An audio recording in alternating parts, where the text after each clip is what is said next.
All right. So I'm gonna just use this list of questions I have here, and we're gonna get this started. I'm just randomly gonna select the order each time. I'm gonna just try to speak as little as possible to let you all take the center stage. But we will go ahead and open with opening statements. Tamer, if you'd like to go first. I think when you're looking for someone who could be a reliable AG, you want someone who has experience and you want someone who's dependable. And I think of all the candidates, I have the best qualities in terms of experience and dependability. I've been the assistant AG for a year. I have some legal training. In terms of dependability, this year I put my own faith in the law over my own personal feelings for people when I went up against Matt and Patrick in terms of what I perceived as potential violations. So electing me as AG, you would know that you're electing someone dependable. I think that's all I'm going to say for now. Very good. Next is Ben. Yeah, similar to Tamer, I think it's very important to have someone in the AG position that you can trust, know that's not going to be involved in any scandals. And I think for me, record's pretty clear. Never really been accused of anything.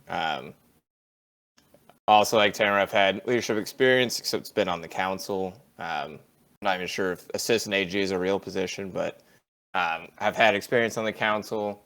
Have with a clean record. I think people know that they can count on me, kind of seen as a source, unbiased source for many encounters. So happy to be nominated for this position and looking forward to this discussion. All right, Clifford. All right, I think they both hit the nail on the head. Experience is definitely key. I think out of these candidates, I probably have the most in leadership experience. 2 stints as LM, multiple sessions on the council. Really excited to be nominated for this. I know that I definitely take the league seriously, as you can see, and I think that I probably take it more serious than most. So with that, let's get to the debate. I like Sanders with the quotes coming in, the hot topics. Okay, so all of these questions basically were sent in to me. There's a few that I came up with myself, but everyone, strangely enough, wanted to be anonymous, so they're just all going to be anonymous questions. The first one, we'll start with Ben. How do you think that your fantasy background has prepared you for the role of AG? I think. Go ahead. I think for me, it's having not only fantasy basketball experience, but also fantasy football experience. Just has given me a lot of exposure to how fantasy works in general. And I've seen different leagues of different varieties, some that are well run, some that are not as well run. And so really knowing how a well run league works has given me that experience. I think will be really helpful to the AG role. Speaking of which, if there's enough people in this league that want to do fantasy football, we totally should. But anyway, I'm down. Clifford. The question was, how has my fantasy experience prepared me for this role? Your fantasy background has prepared you for the role of AG. Okay. Well, as a one-time league champion, I think that's very beneficial to my case. I don't think there's another champion on the ballot unless you include Chase, who's not here. But also, yeah, fantasy basketball is the only thing I've been involved with specifically this league. I did a short work fantasy football league, but that was just kind of to show face. But yeah, I mean, just being involved in everything since the second year. I was in the military for my first year, didn't really get too involved, but at the end of the year party, season 1, I tried taking the helm and ran for LM at that party, and I've been super involved ever since. Things like the parties, things like the decision making council, switching from ESPN to Yahoo. So I've handled big decisions like this before, and I think that I'll be able to continue to do that as AG. Okay, Tamer. Well, I'm in 2 fantasy basketball leagues, and in my other league, I get to see sort of a contrast with this league, which is it's much less formalized, much less going on, which is a little less fun. but it's given me a good ability to sort of see the drawbacks and the benefits of how we do things here.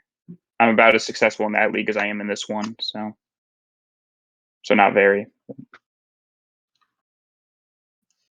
All right, move on to the next one. Also, if you all want to like rebuttal anything other people say, like you're more than welcome to speak up. I love the humility, Tamer. 11th out of like 14 people. On that to that point, Nick, Josh, I want to talk about kind of the point you brought up about the switch to Yahoo from ESPN. What were your thoughts about doing that kind of mid-season? From my perspective, that's something that should have been done in the offseason. I know you said that you were one of those that led that charge. Yeah, so there was just certain functionality that ESPN didn't have that Yahoo had, and it just made sense at that point in time to move. I know we made a league vote at the time. Everything was league vote based, so there was definitely a super majority at that time that wanted the switch made, so we made it happen.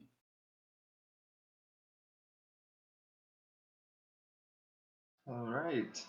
This is a kind of apparently a follow-up from the same person to that. The AG office has been a thing for a couple seasons now. If you were to become the AG for this year, how would you want to improve upon the office, and what would you want your legacy to be? Like, what impact would you want to make? We'll start with Clifford this time. Yeah, so I think that there's a lot of things that I want to do in the AG office, particularly only getting involved in things that are really necessary. I don't want the whole position to be a clown show where, we're sending a bunch of, incriminating stuff out, accusing people of things that aren't backed. I think the former AG had a reputation of, witch hunting people, particularly Luca last year over a waiver pickup. So, just stuff like that. I want to keep it professional and only really down to things that matter. Okay. So next is Ben. Yeah, I agree very similarly with what Josh was saying, where I think right now the AG position kind of has a joke reputation, is not really a real position. So I'd like to bring some legitimacy to that role. As Clifford said, the former AG has been involved in numerous scandals and witch hunts, and that's something you really wouldn't have to worry about at all with me. So I'd like that to be my legacy, kind of clean record, keeping the peace and making sure we're worried about the right things. Okay, Tamer. Yeah, I think keeping the AG position politically independent from the LM position is important, and I think that would be something that I would really offer as AG, making sure that while I respect my running mate and think he would do a good job as LM, I'm not beholden to him, and I think that's important for any judicial position. Sounds good to me. All right, that's a good little segue into our next question. A question specifically for Clifford and Tamer. Ben, you are welcome to comment afterwards. But the question is, as the AG nomination from Matt and Patrick, what is your take on the alleged collusion episode that occurred at the end of the season with Matt, Patrick, and Sanders? And as AG, how would you have handled a similar situation with your LM creating such controversy? We'll start with Tamer. Well, I was sort of the advisor to the other side of that, where I gave them legal advice, looking at the league constitution about what could be done. Even though I was the assistant AG, I kind of stepped back from there to offer an independent advice. So I think if my LM was doing that, I would definitely pursue a different path. And if I was involved in that, I would recuse myself from the vote. I think that would have been more proper. But I think that's where the independence comes from, being politically independent from your running mate, not being beholden to them. Clifford? Yeah, I think it's interesting that as the assistant AG, Tamer felt like that was the right move for him at that time. Me personally, I've always considered myself a friend and ally to Matt. However, when it happened, I knew it was, totally inappropriate. at the time, and I led the charge on the council, created an impeachment policy, and unfortunately, the league didn't feel it was, the time and place to do that, to go through with impeachment. But as AG, I think I would be uniquely positioned as kind of a check and balance on Matt and anybody else who would try to do something sneaky like that at the end of the season. So yeah. For just going off of what you were just saying, what are your feelings when Matt asked you to be his AG nomination this year, with what you just said about how you felt he broke the rules and should have been impeached? Yeah, definitely. Originally, I wasn't going to run for anything this year. I was going to kind of leave the council up to some new blood, just to, especially with these newer members that haven't really held office, trying to get some new people in the mix. And then when he nominated me as AG, after seeing that Patrick and Tamer were running for LM, or LM and AG respectively, I definitely didn't want Patrick and Tamer to be the LM and AG. So I figured, why don't I join the fight? So it was less about you wanting Matt to be LM, but more about you not wanting Patrick to be LM? I would And say Tamer that to be maybe AG? maybe a combination of the two. I don't have experience doing the AG stuff, but really only Patrick does. So I think it's a role that I could take on and do a good job at, and kind of police the typical shenanigan creators. And also, yeah, Patrick and Tamer running definitely influenced my decision. And then another thing that you said was kind of you were leading the impeachment charge. What was your reasoning behind only going after Matt in that situation and not Patrick and Sanders? And then also kind of letting Patrick and Sanders be involved in that vote. As Tamer said, I think he would have recused himself, but I don't even know if that option should have been allowed. I think those accused in that same collusion scenario should just like not be allowed to vote Yeah, when it's. So I'm no, I just gotcha. interested in your logic. Yeah, so I don't recall exactly what the rules, the document that's out there. It was all trying to navigate through that, and I think that the quickest course of action with the time permitted, like before the next set of games started, was impeaching Matt and then replacing Patrick with a new a new AG, and then getting that whole situation remedied. But why let Patrick and Sanders in that vote? Why let them in the vote? Oh, I think it was the way that we had drafted the policy for impeachment. It was that everybody was included except for the person being charged with impeachment. Yeah, I guess you're right. You could say that we should have withheld their vote. I think that that's just what we thought at the time, and we really thought that we were going to get the majority of the league. We didn't think that it would be a problem having Patrick, Tamer, whoever else vote on the side of Matt. So I didn't vote for Matt in that. I voted against him. oh, okay, great. Thank you. So it wasn't really about the legal aspect of it or setting a precedent, like for future votes. It was more like you thought you didn't need to do that in order to win, and so it kind of backfired.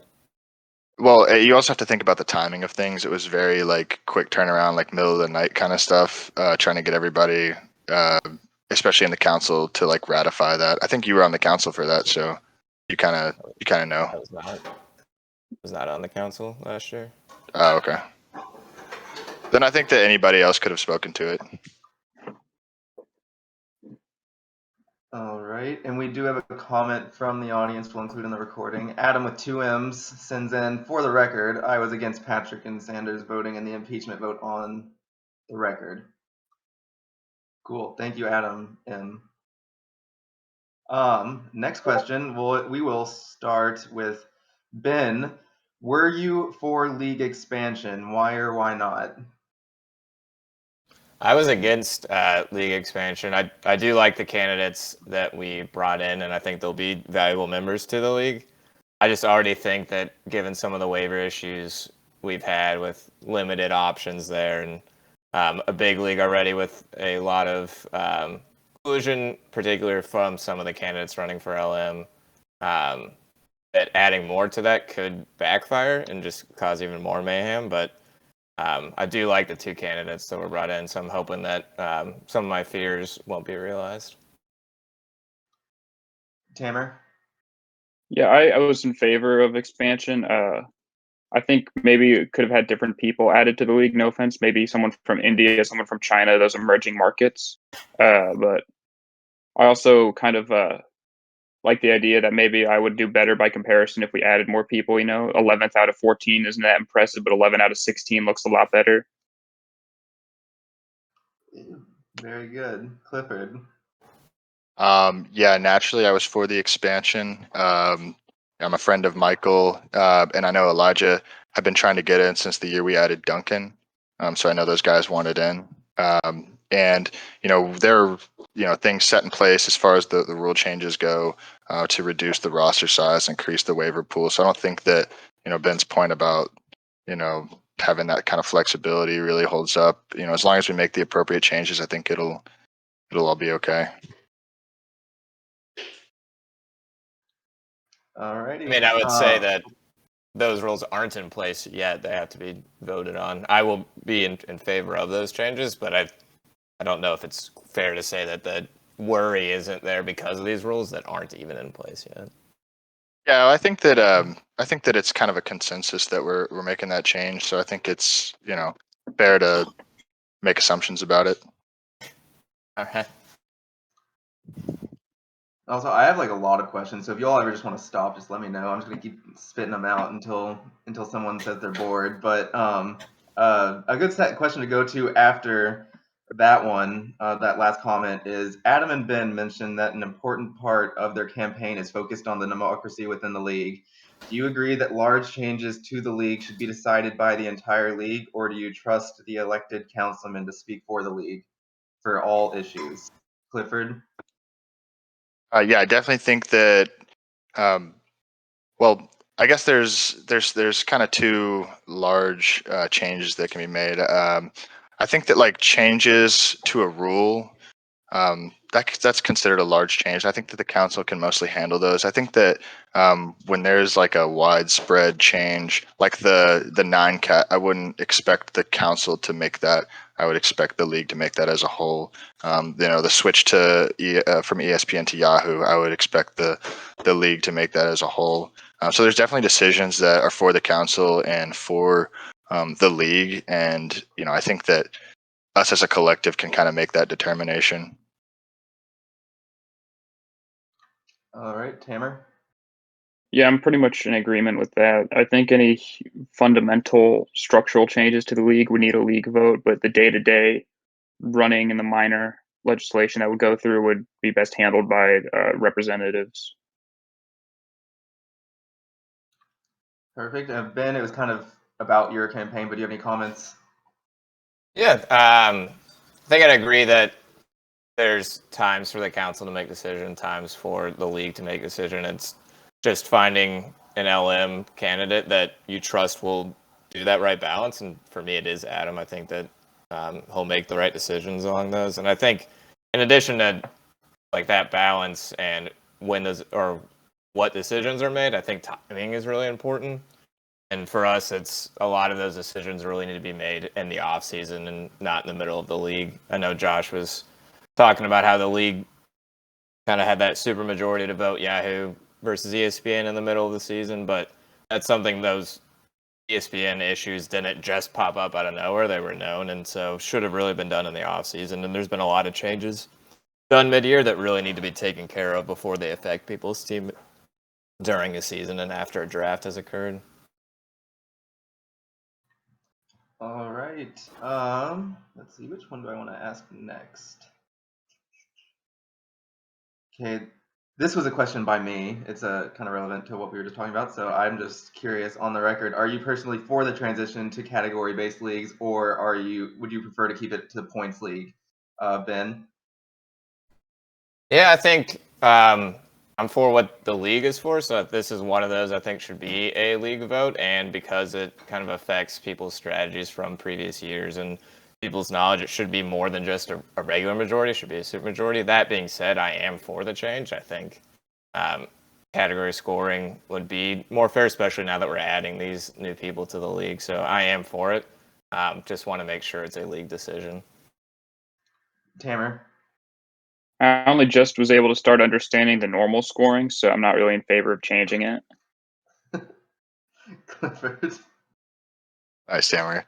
Yeah, I think the categories is going to be great. I think it'll, create another layer of kind of strategy for people, and I think it'll positively impact trading in the league. There's not going to be so many one-sided trades because people will be able to trade players for certain situations that won't necessarily be one-sided the way points were so black and white.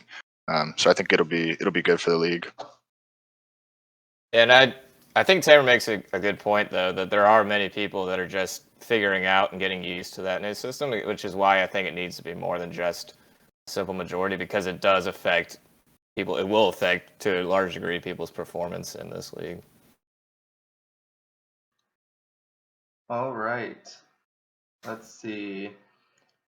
This is kind of more of a yes or no question, and hopefully it's a one-sided, but you're more than welcome to say more if you'd like. But over the years, we've added some pretty widely popular events, like the draft night in person, or obviously the end of the year games, the draft parties mid-year, stuff like that. Even like some in-game things like Survivor, obviously controversial, but was popular with the majority. As a important person of office, if you were to be elected, what would you do to make sure that those popular events would continue to happen? We'll start with Clifford. I'm definitely in favor of the popular events. I'm always trying to brainstorm them up with whoever wants to talk about that kind of stuff. However, I think that the AG position really isn't for that. I don't think it's in our realm of duties and responsibilities, but I would be glad to share my input on what I thought would be fun and interesting and let those people in those decision-making positions decide what they'd like to see. Okay, cool. Ben? Yeah, I think for me, those popular events should be encouraged to be created by anyone and everyone. I don't think you have to be LM or on the council or AG to have those, to kind of create those events, run those events, and make those events fun. Similar to Clifford, though, I think specifically the AG role is more of the regulator of those types of events, specifically something like Survivor, where making sure there's nothing going on that would affect the main event, the actual fantasy, would be kind of the AG role. But again, love those events. A lot of those have been really fun and added a lot of important and great things. I was able to go for the first time to the end of year party this last year, and it was an absolutely amazing time. I know everyone really enjoyed those Malort shots at that party, so I'm glad I could really share that, bring some Chicago to the league. So again, encourage, if Adam and I are elected, but I would encourage everyone to continue to be involved in those events, and as AG, I'd work to make sure that they're not interfering with the actual league. Right, cool. If I could just piggyback on that real quick. Ben, can we get a verbal commit that you'll be attending the end of your party next year? You can get a verbal commit that I will do my best to attend. I can't. Do your best. As you can attest, kind of on the original scheduled time, sometimes things come up that you can't avoid. But I really had a good time last time, and so we'll be very motivated to make it back. All right, great. Tamer? Yeah, I would pretty much agree with what they said, that I think we should encourage anyone to come forward with ideas. I don't really know if the AG has anything specific other than sort of making sure that it doesn't impact the fantasy games themselves. I know myself and my running mate have already been in discussions about potential ideas, just sort of as members of the league, that we could do.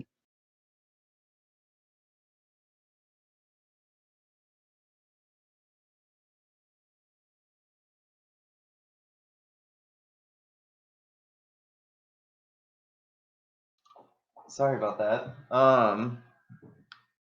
Wonderful. I'm gonna be honest, I did not really hear that because I had a disturbance. I But pretty much just agreed with him.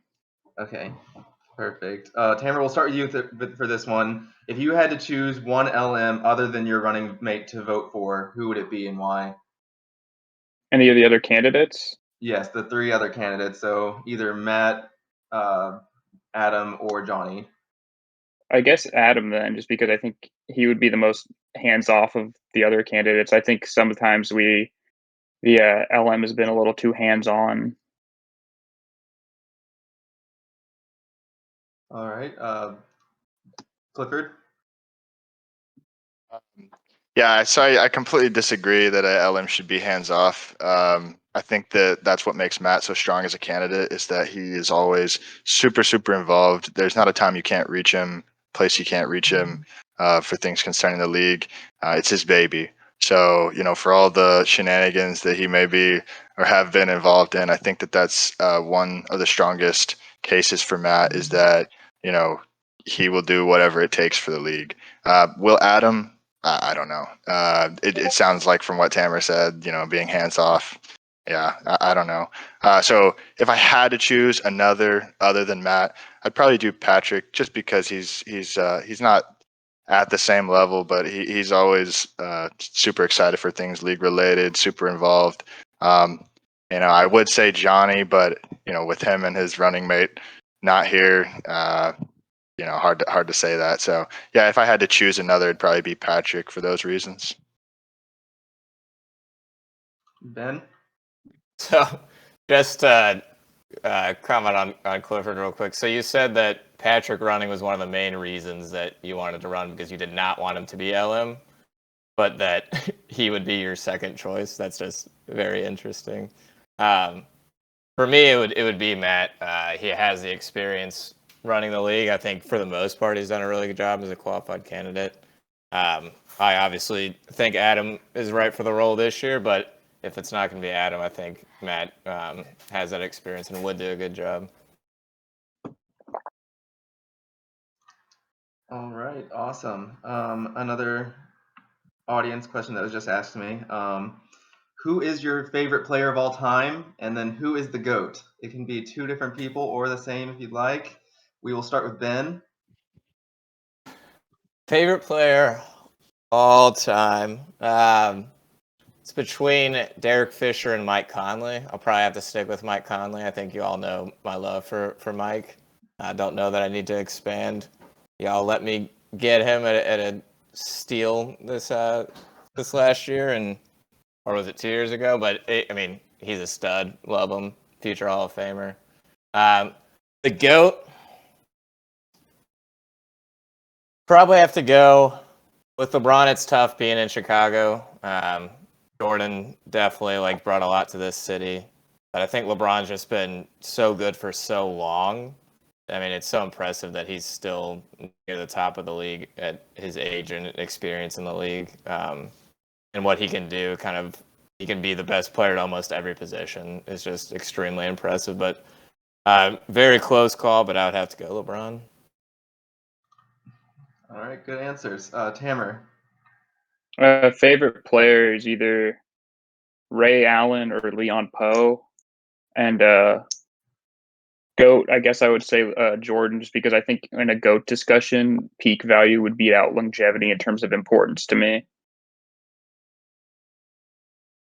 All right, Clifford. Yeah, favorite player, Tim Duncan. The GOAT, Michael Jordan, for obvious reasons. For obvious reasons. Well, he's the GOAT, so yeah. Well, can't argue with that, I guess. All right. We've kind of already answered this question, but it is another question on the list. Throughout the years of the league, some may say there has been a plague of goonery, with some AG candidates participating in said goonery over the years. What will you do as AG? I just said that really weird. What will you do as AG to combat this if it becomes a problem this upcoming year? Clifford. Can you define goonery? I feel like there's maybe two. Well, you can define it. What's your interpretation? Well, I'm thinking goonery like my goons, or goonery like just general shenanigans. So I mean, my goons, those are just people. I don't think that I think that most of them have, minds of their own at this point. I wouldn't say that I could get them to follow me off a cliff anymore. Maybe the first year, maybe the second year, yes, but these days, I don't know anymore. And then as far as shenanigans go, yeah, I think that I would do a good job of policing stuff like that. I don't have a problem shutting stuff down. Making the right calls when it comes to um, things that are outside of the limits. Okay, Tamer. Yeah, I think some people have considered me a goon in the past, but I've always been a pretty independent person. Well, you can look at who I'm running against to see sort of my independence, and I think if I was elected because of that, I wouldn't really be beholden to anyone. So I think in terms of clamping down on goonery, I think I could do a good job of that. Cool. Ben. As someone who's never really been involved in any of the league shenanigans or goonery, I think I would do a good job of not only shutting it down but preventing it from happening. But we'll emphasize that there are like fun shenanigans that don't really involve league integrity, like are more than encouraged. It's kind of those things that are more closer to collusion that need to be stopped. But having fun in the league should be encouraged. And it's one of the things I really enjoy about this league. Yeah, just to, piggyback off what Ben said, I think that, it's kind of, Ben says he's independent, never been involved, but just a couple years ago, short years ago, he played a role in the Cliffler regime. Didn't put up a fight with that one. So Are you calling me out for being a member of the council when you tried to overtake the league? well, I'm just saying, where was your sense of justice I think when my that happened? sense of justice there was I was the only remaining elected council member left, and so I wanted to do my duty and stay on the council to not allow you all to it have takes for full evil authority. to thrive is for good men to do nothing. Right. Exactly. I didn't want to just stand down and let Cliffler have full reign. You just wanted to conform. You just wanted to I know you were trying to go after me, Tamer, but I mean, I think your point actually supports my actions. Hey, I appreciated your assistance, Ben. That was great. That was a great year. Okay. I think it's been going on quite a while. I want to have some time. I mean, our only true audience member is Sanders. Do you have any questions that you want to ask Sanders? No, I'm just reporting on what I hear.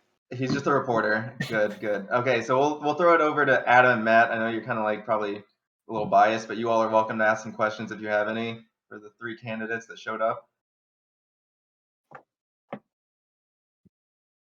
You're doing great, Ben.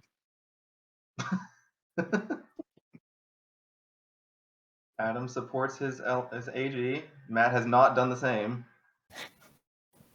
Patrick's been texting me moral support. Very curious behavior from Matt. Clifford knows how I feel about him. Oh already. God. Am I really the only one that's not running for anything in here right now? There aren't a lot of floating Nick's not running for voters. anything. Yeah. Well, nobody yeah. watches the actual VP debates. That's true. All right. Well, I guess we can wrap it up then, unless anyone has some closing comments. I'll just say I'm really excited for this league. I think whatever the league decides will be the right call, and it should be a fun season. I think I have the ability to offer change, but not too much change, So someone who likes change but is also scared of change, I think I'm a good candidate for that. Yeah, I think I'm the right candidate for this. I think experience-wise, I've got it in the bag. I think that bringing new things to the league, I've got it in the bag when it comes to end of the season stuff, draft party, whatever. I've been there. I'm involved. I'm local. So anything that anybody ever needs, I'm here for it. And so, yeah, that's all I got. Well, thanks everyone. I think that was a wonderful debate, and I guess we'll see you all in a couple hours. All right. See you guys.